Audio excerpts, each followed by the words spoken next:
Ayan, pagkatapos ng mga ginagawa, kailangan lagyan ng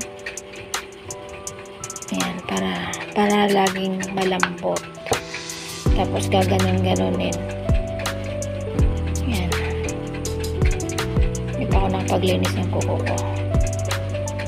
Ganun lang po. Ito lang po yung nilalagay ko. Charan! Tapos gaganon-ganonin.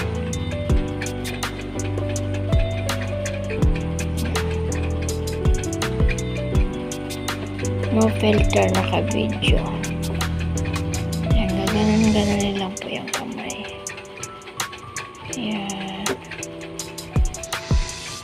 Petroleum jelly lang katapat. Tapos sa kabila din. Ayan. Tapos gaganon. I-massage.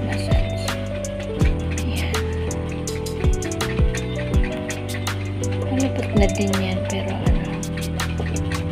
hindi masyado. Charot. Ito lang. Kunti na nga lang